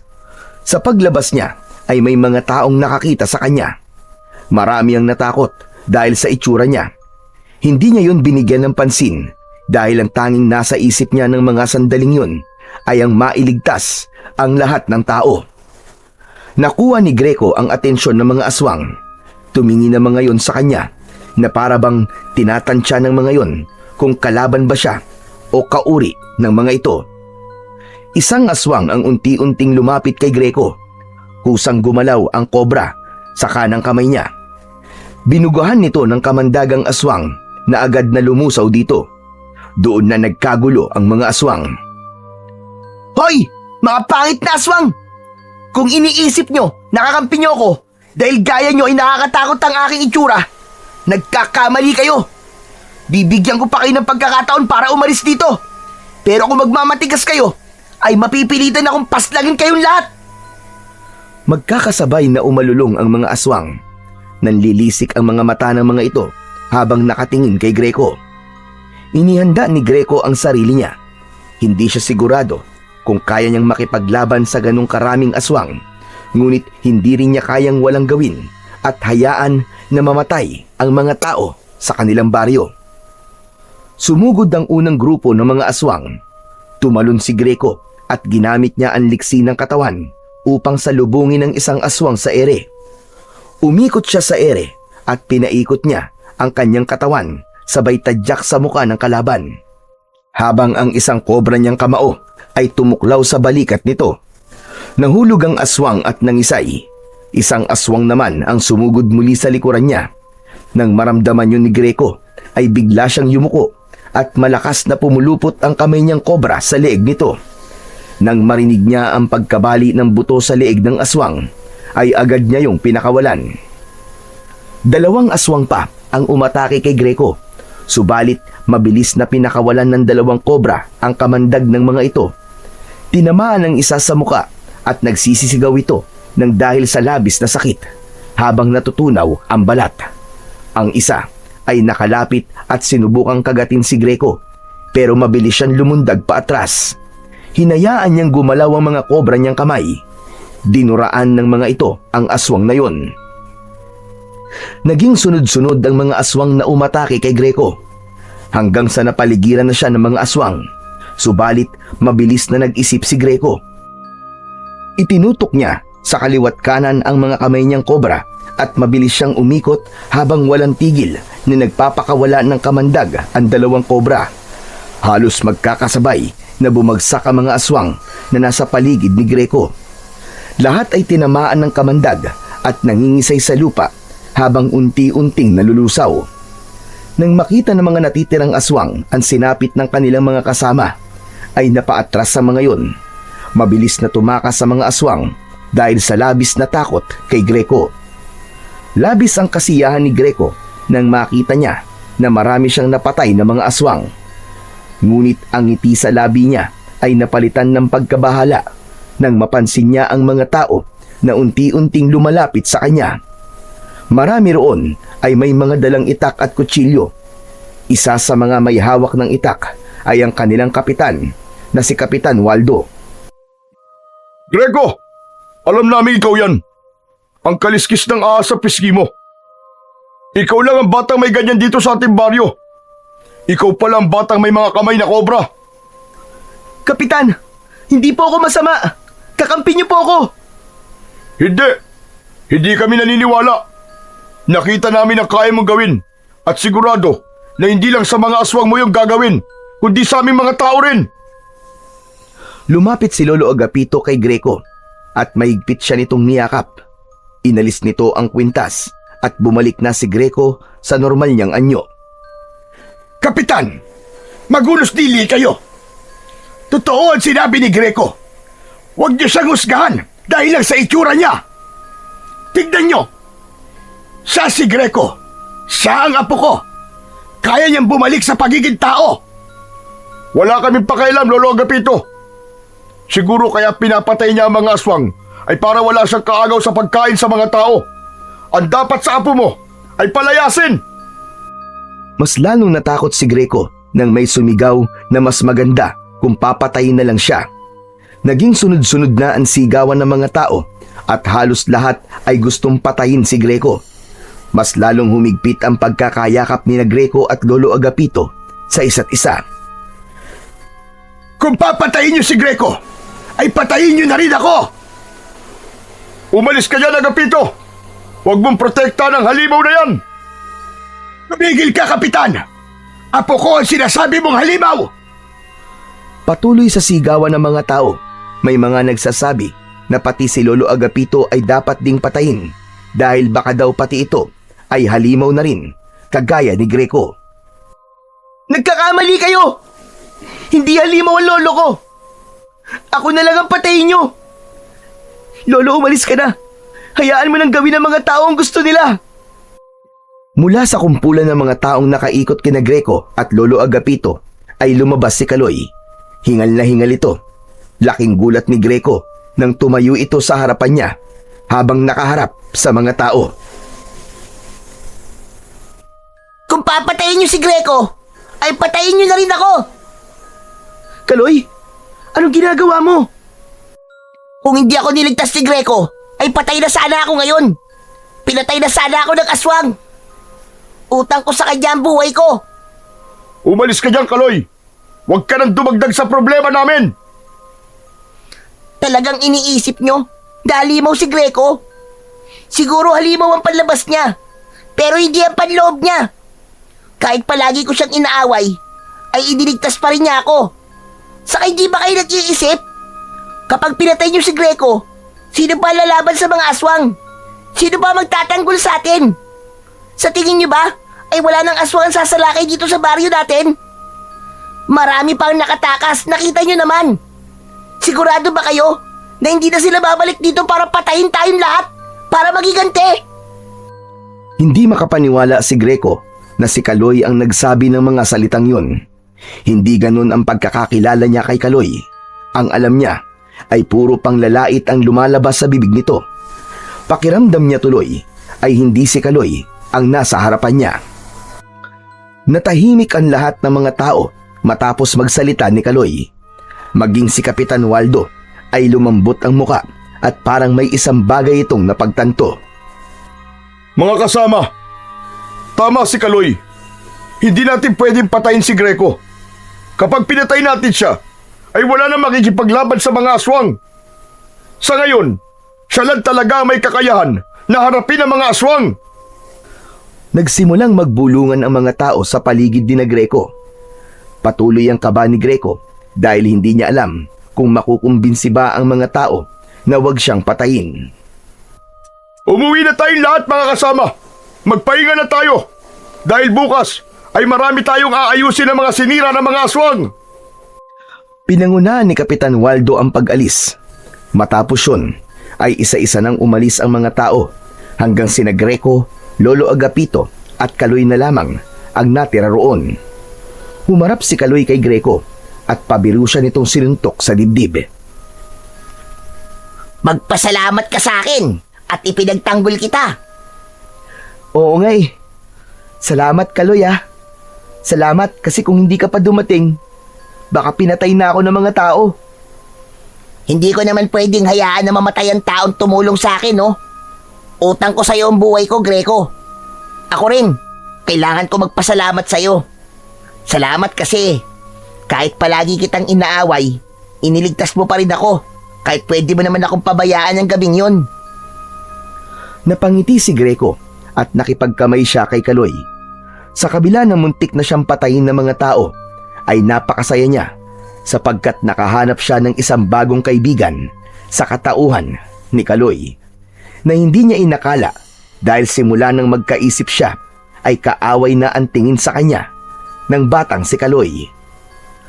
Kahit paano ay nakahinga ng maluwag sina Greco at Lolo Agapito. Labis ang pasasalamat nila kay Kaloy dahil kung hindi dahil dito ay malamang hindi maliliwanagan ang mga tao sa kung sino talaga si Greco. Sa mga sumunod na araw, matapos ang matinding laban sa mga aswang, ay hindi na muna lumalabas si Greco ng bahay. Greco, apo, hindi ka pa rin ba papasok sa eskwelahan? Aba, 3 araw ka ng liban ah. Nahihiya pa rin po kasi ako lumabas, Lo eh. Panigurado po, alam na rin po sa school kung ano ko. Naiintindihan kita. Pero sana ay hindi magtagal na nakakulong ka lang dito sa bahay. Kasi sa totoo lang ay wala kang dapat na ikahiya. Para sa akin ay isa kang bayani, apo. Ngunit kahit hindi pa kayang lumabas ng bahay, ay nalilibang pa rin si Greco dahil madalas siyang puntahan doon ni Kaloy. Nakikipaglaro ito sa kanya at kinakausap din niya ito tungkol sa iba't ibang bagay. Ipinaalam na rin niya kay Kaloy ang tungkol sa kanyang ama at sa kwintas na siyang dahilan kung bakit nagbabago ang kanyang anyo. Tol, pwede ko kayang isuot yung kwintas mo? Malay mo, maging dragon naman ang mga kamay ko, di ba? Tapos, bubuga ng apoy. Nako, mas astig yun. Walang epekto ang kwintas na to sa ibang tao, Kaloy. Ginawa talaga to para sa akin ng tatay ko. Saka, wala kang dugon taong reptilian eh. Kaya, hindi to gagana sa'yo. Pero, maswerte ka. Kasi normal ka. Ako kasi, kailangan ko pang ipaliwanag sa mga tao kung sino o ano ako. Kailangan ko pang may magpatunay bago nila ako matanggap. Sus, at drama mo naman. Pero wag ka mag-alala. Pakiramdam ko, ay nag-iisip lang ang mga tao. Darating din ang araw na matatanggap ka rin nila. Sana nga, para naman nakakalabas na ako. Pwede ka naman lumabas eh. Walang pumipigil sa'yo, no? Saka walang mananakit sa'yo. Subukan lang nila at makakalaban nila ako. Bahagyang natawa si Greco sa sinabing yun ni Kaloy.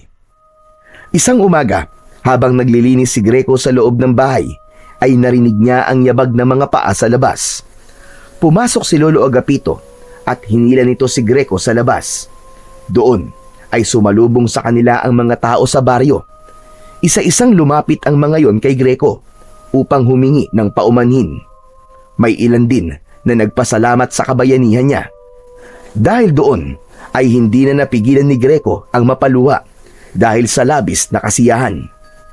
Nakaramdam siya ng paggaan sa dibdib dahil nakita niyang tanggap na siya ng mga tao sa kanilang baryo. Isang gabi, mahimbing na natutulog si Greco sa tabi ni Lolo Agapito. Tahimik ang paligid at walang senyales na may sasalakay ng mga aswang. Simula ng malaking laban ni Greco sa mga aswang, ay tila natakot nang bumalik sa baryo nila ang mga yon dahil sa kanya. Ngunit sa gitna ng pagtulog ni Greco, ay bigla siyang napabalikwas ng gising. Habol niya ang paghinga na parabang pagod na pagod siya. Hanggang sa nakarinig siya ng huni ng mga ahas sa labas ng kanilang bahay. Nagtaka siya dahil sa tagal na nilang nakatira doon ay wala siyang nakitang ahas. Tumayo si Greco, sumilip siya sa bintana at may nakita siyang isang matangkad na lalaki na nakatayo sa harap ng kanilang bahay. Madilim, kaya hindi niya gaanong makita ang mukha ng lalaki. Habang nakatingin siya sa lalaki, ay may puwersa na nagtutulak sa kanya na lumabas. Dahil sa kagustuhan na malaman kung sino ang lalaking nasa labas, ay nagdesisyon si Greco na lumabas na ng bahay. Marahan siyang naglakad palapit sa lalaki at habang palapit siya ng palapit rito, ay nakita niya ang mga mata nito na parang ahas. May kaliskis din ito ng ahas sa braso at leeg. Kapansin-pansin din ang buntot nito na nakasayad sa lupa na alam niyang sa ahas din. Biglang kumabog ng malakas ang puso ni Greco. Ang unang pumasok sa isip niya ay baka yun ang kanyang ama na si Serpino. Mabuti naman at lumabas ka, Greco. Alam mo bang matagal na kitang hinahanap? Narinig ko na may isang batang may mga kamay na kobra ang nakikipaglaban sa baryo na ito. At alam ko na ikaw na kagad yun. Teka, kayo po ba ang tatay ko? Hindi ako ang iyong ama. Si Serpino ay kapatid ko. Mas matanda siya sa akin. Ang pangalan ko ay Kamandag. At tulad ng iyong nakikita, ako ay isang reptilian na katulad mo. Kung ganun, tsuhin ko po pala kayo. Akala ko po kasi kayo na po ang tatay ko eh. Walang naramdamang takot si Greco kay Kamandag, lalo na't nalaman niya na kapatid ito ng kanyang ama. Tiyo, alam niyo po ba kung nasan po ang tatay ko? Walang nakakaalam kung nasan si Serpino. Matagal ng panahon simula nang bigla na lang siyang naglaho. Kaya bilang kapatid niya, ay ako na ang pumalit bilang bagong hari ng maharlikang lipi ng mga reptilian. At may mahalaga akong sasabihin sa'yo. Kaya kita hinahanap. Ano pong sasabihin niyo sa akin? Humakbang si Kamandag at inilapat nito ang magaspang nitong kamay sa balikat ni Greco. Kailangan kita, Greco. Kailangan ko ang kapangyarihan ng mutya ng kaliskis ng Haring Cobra. Alam ko na ikaw lang ang maaaring gumamit ng mutyang yon dahil ginawain ni Serpino para sa'yo. Gusto ko na magkaisa tayo sa iisang layunin. Nagliwanag ang mukha ni Greco sa kanyang narinig mula sa kanyang tsuhin. Iisang layunin? Ang ibig niyo po bang sabihin ay tutulungan niyo akong labanan ng mga aswang? Kung ganun, mas lalakas po ang pwersa natin laban sa kanila. Tiyo Kamandag, sigurado ako na mas lalo silang matatakot na sumalakay sa baryo namin. Yan ba ang layunin na iniisip mo? Yan ba ang itinanim ng taong nagpalaki sa'yo? Greco, hindi mo naiintindihan. Tayong mga reptilian ay kalaban ng mga tao. Matagal ng panahon na itinuring nila tayong mga halimaw. Marami na silang pinatay sa mga kalahi natin. At sila ang dahilan kung bakit kakaunti na lamang ang mga kagaya natin dito sa mundo. Teka, ibig niyo po bang sabihin? Gusto niyo po na tulungan ko po kayo na pumatay ng mga tao? Ganun na nga. Sisimulan natin dito sa baryong ito. At kapag napatay na natin ang lahat ng mga tao rito, ay dito tayo magtatayo ng ating bagong kaharian. Mula rito ay papalaganapin natin ang ating pananakop. At ikaw, Greco, bilang aking pamangkin, ay siyang magiging kanang kamay ko. Kapag nagtagal, ay hindi imposibleng ikaw ang susunod na magiging hari ng ating lipi ng maharlikang lahi ng reptilian. Bahagyang napaatras si Greco sa mga sinabi ni Kamandag.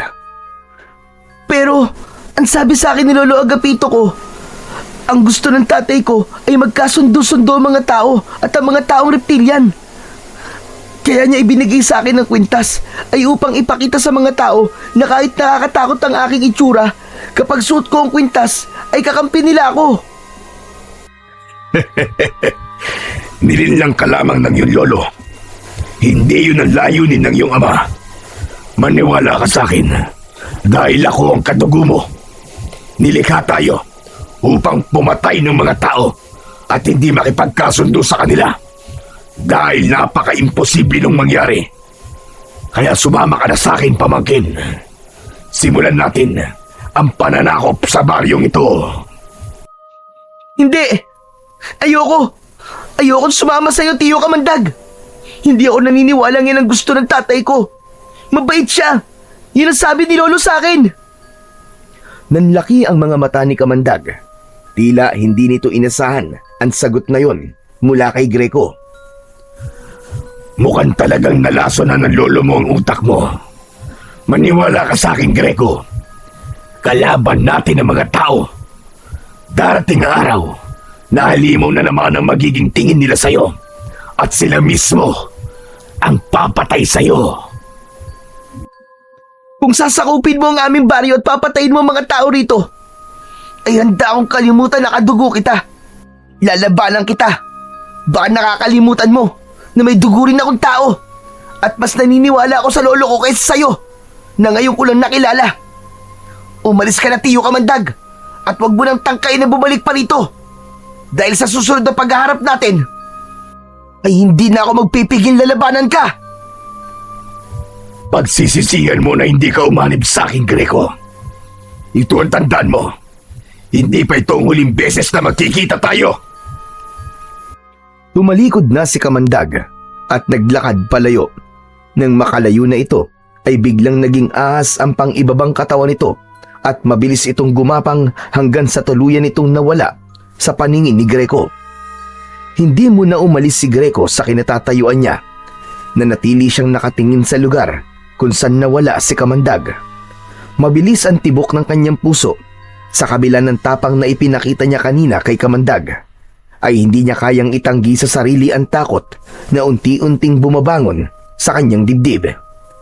Malakas ang pakiramdam niya na hindi pa rin tapos ang kaguluhan sa kanilang baryo dahil sa pagdating ni Kamandag doon ay tila isang panibagong dilubyo ang kailangan nilang harapin.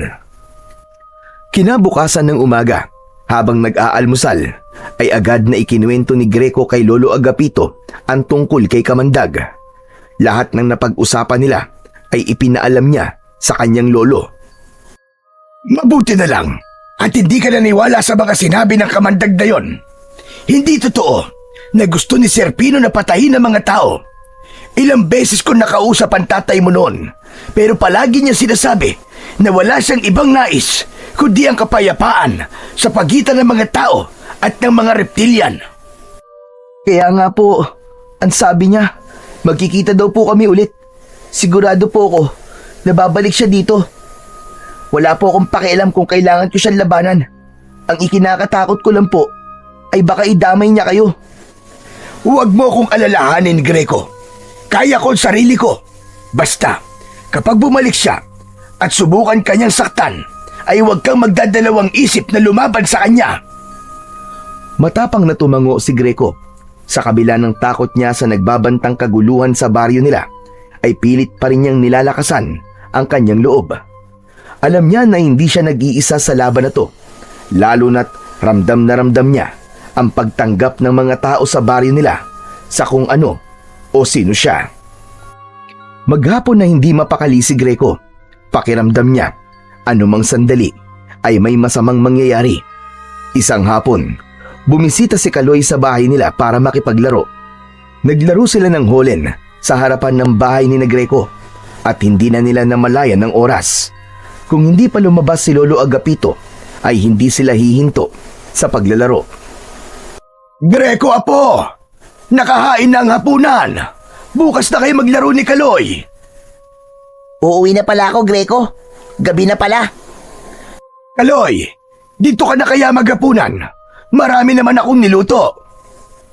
Salamat na lang po, Lolo. Sa bahay na lang po. Nakakahiya po kasi. Lechong kawali ang ulam namin. Ay sige po, tara po. Kain na po tayo. Nauna pang pumasok si Kaloy sa bahay nila nang malaman nito kung ano ang ulam. Pagdating ni Greco at Lolo Agapito sa kusina, ay nakaupo na ron si Kaloy at sumasandok na ng kanin. Umupo na rin sila at nagsimulang kumain. Habang tahimik silang kumakain, ay biglang natigilan si Greco dahil sa mabigat na presensya na kanyang nararamdaman. Binitiwan na muna niya ang kutsara at luminga na parang meron siyang hinahanap na hindi niya alam kung ano. Apo, bakit tumigil ka sa pagkain? May problema ba? Hindi ko po alam, Lolo. Bigla pong bumigat ang pakiramdam ko eh. Hehehe, paano hindi bibigat ang pakiramdam mo? Eh, ang dami mo na yatang nakain taba ng baboy. Na-high blood ka na yata. Puro ka naman kalokohan, Kaloy. Hindi ako nagbibiro. Parang may kakaiba talaga sa paligid. Sandali lang po, Lo ah. Titignan ko lang po dun sa labas. Tumayo si Greco at nagpunta siya sa pintuan. Natigilan siya nang makita si Kamandag na nakatayo sa harapan ng kanilang bahay.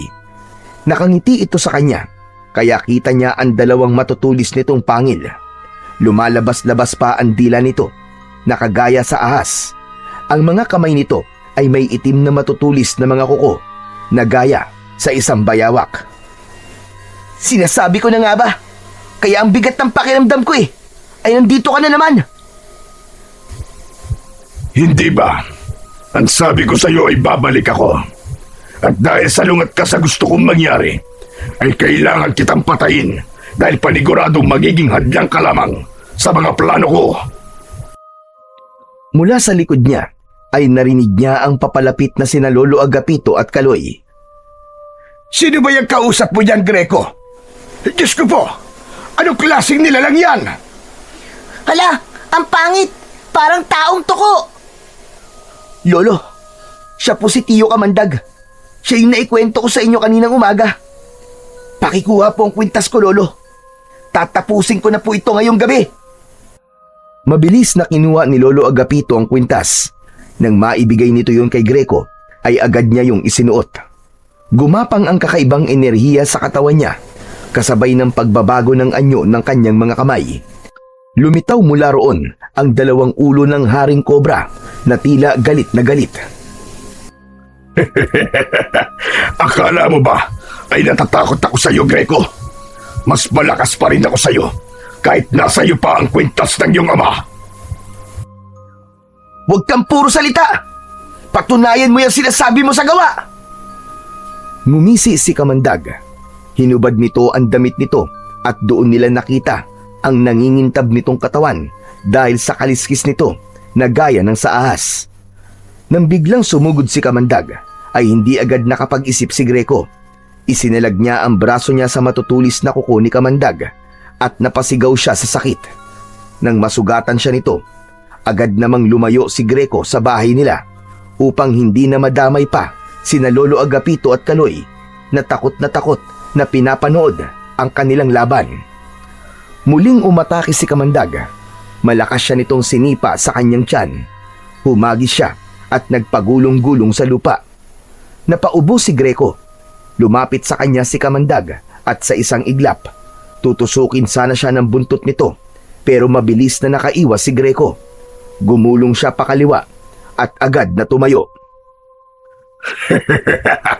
Simula pa lang, pero parang susuko ka na kagad, Greco. Anong susukod sinasabi mo? Nagsisimula pa lang mag-init ang katawan ko. Kaya huwag kang maging kampante, Kamandag. Si Greco naman ang umatake. Tumakbo siya papunta kay Kamandag at nang bubugahan na nito ng Kamandag ng kamay niyang kobra ay mabilis na nahawakan ni Kamandag ang ulo ng ahas ni Greco. Hinila nito yon, sabay balibag kay Greco sa lupa. Tama na yan! Huwag mong papatayin ang apo ko! Huwag kang makialam dito, tanda. Matapos kong patayin ang apo mo, ay ikaw naman ang isusunod ko. Pati na yung batang katabi mo. Hala, bakit pati ako nadamay? Wala akong kinalaman dyan. Pilit na tumayo si Greco kahit masakit ang kanyang buong katawan. Labis ang pagkadismaya niya sa sarili dahil pakiramdam niya ay wala siyang laban kay Kamandag. Sa muling pagtama ng mata ni Kamandag sa kanya, ay ngumisi ito na para bang minamaliit siya. Alam ko na hanggang ngayon ay hinahanap mo pa rin ang tatay mo, Greco. Kung ako sa'yo, huwag mo na siyang hanapin dahil ako mismo magdadala sa'yo kung nasan siya sa oras na mapaslang na kita. Anong pinagsasasabi mo? Matagal ko na siyang pinatay. Patay na si Serpino. Pinatay ko siya lihid sa kaalaman ng mga kalahi naming mga reptilian para ako na maging hari. Patay na ang tatay mo. Sayang nga lang, hindi mo nakita kung paano siya magmakaawa sa akin na huwag ko siyang paslangin dahil gusto ko pa niyang balikan. Nanlaki ang mga mata ni Greco. Sandaling tumigil ang mundo niya at isang matinding galit ang sumiklab sa kanyang puso. Hayop ka! Wala kang puso! Papatayin kita! Malakas na sumigaw si Greco. Kasabay ng matinding galit ay ang biglang pagbabago sa kanyang katawan. Naramdaman niya ang pag-init ng kanyang dugo. Umilaw ang kintas sa kanyang leeg at tila may enerhiyang dumaloy sa kanyang mga ugat. Unti-unting nabalot ng makintab na kaliskis ng ahas ang buong katawan niya. Mula leeg, dibdib, braso at hanggang sa paa. Napaluhod siya sa lupa habang tinutubuan siya ng isang mahabang buntot ng ahas sa kanyang likuran. Humihingal na tumayo si Greco na isa ng ganap na mandirigmang taong reptilian. Ang kanyang mga mata ay sobrang liwanag at kasing dilaw ng mata ng hari ng mga kobra. Umigkas ang dalawang kamay niyang kobra at lumabas ang mahahaba ng mga dila. Hindi! Hindi maaari! Tila naabot mo na ang rulok ng iyong kapangyarihan! Paano ito nangyari?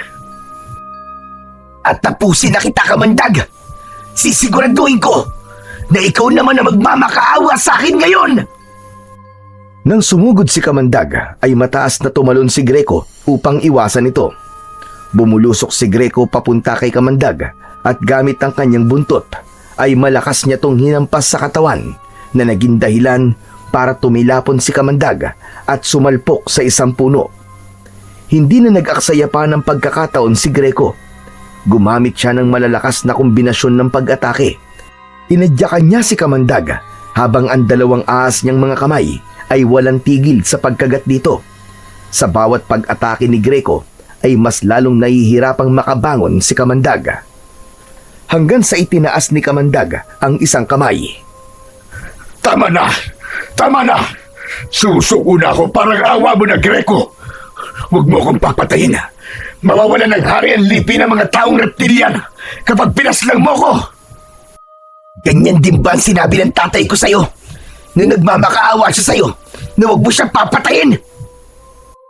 Itinutok ni Greco kay Kamandag ang dalawang ulo ng haring kobra. Sabay na bumukas ang bibig ng mga yon at binugahan si Kamandag ng kulay berdeng likido na diretsong bumalot sa buong katawan ni Kamandag.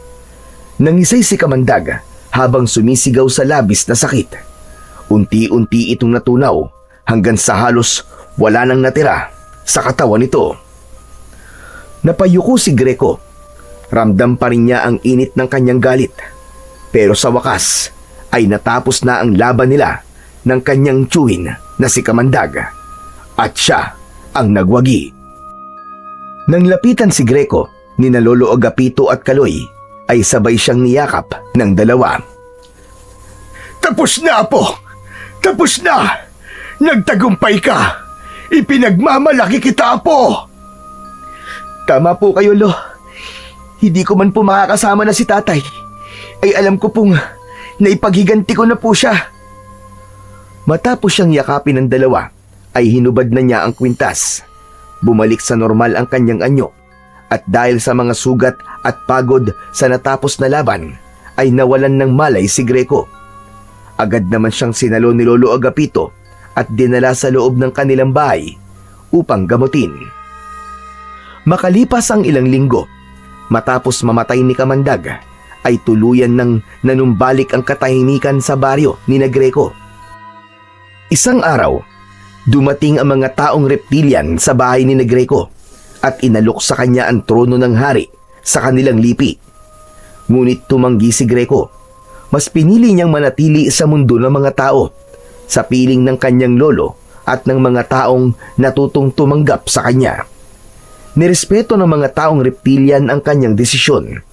Mula noon, naging kakampi na sila ng mga tao sa pagprotekta sa baryo laban sa mga panganib na maaaring bumalik. Alam ni Greco na kung nasaan man ang tatay niya, ay napakasaya nito dahil yun ang kagustuhan nito, ang magkaroon ng pagkakaisa sa pagitan ng mga nilalang ng dalawang mundo. Hanggang sa magbinata si Greco, ay nasa pangangalaga pa rin niya ang kwintas na iniwan sa kanya ni Sir Pino. Tahimik siyang namuhay bilang isang ordinaryong binata. Ngunit lagi siyang handa sa oras na muling magbanta ang mga nilalang ng kadiliman sa kanilang baryo. Sa pagtatanim kasama si Lolo Agapito. Isang araw, ipinatawag si Greco sa plaza. Nandun ang kapitan at lahat ng taga-baryo. Tahimik ang lahat habang lumalapit si Greco. Hindi natakot ang nakikita niya sa mga mata ng mga tao. Karamihan ay may paggalang na. Sabi ng kapitan, "Greco, alam namin na ikaw ang tumulong sa baryo. Gusto naming magpasalamat at kung papayag ka, ikaw ang magiging tagapagtanggol ng San Roque." Tumanggulang si Greco. Walang sobra, walang kulang. Tinanggap niya ang tungkulin. Nanatili siyang taimik habang nakaangat ang ulo. Hindi para magyabang, kundi para ipakita na handa siya. Kinagabihan, may mga nilalang na dumating sa gilid ng gubat. Hindi sila aswang, hindi sila tao. Lumapit sila kay Greco. Sinabi nilang may paparating na panganib. Isang nilalang na naghahanap ng paghihingati. Ang pangalan nito ay Reyna Luba. Siya ang pinuno ng mga aswang na dating umatake sa baryo. At ngayon ay papunta siya para hanapin si Greco. Naintindihan ni Greco na hindi pa tapos ang laban. Nagpaalam siya kina Lolo Agapito at Kaloy. Sabi niya, "Babalik ako." Kinuha ang kwintas at isinuot muli. Bumalik sa kanyang mga kamay ang dalawang ulo ng kobra. Tumibay ang katawan niya. Ang mga mata niya ay muling naging dilaw.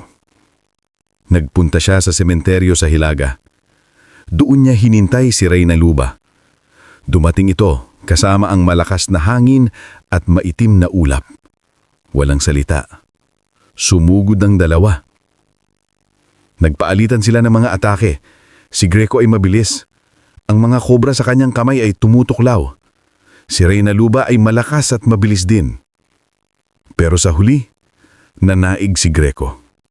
Natalo niya si Reyna Luba. Nang natalo ito, umatras ang natitirang mga aswang at tuluyan nang umalis sa baryo.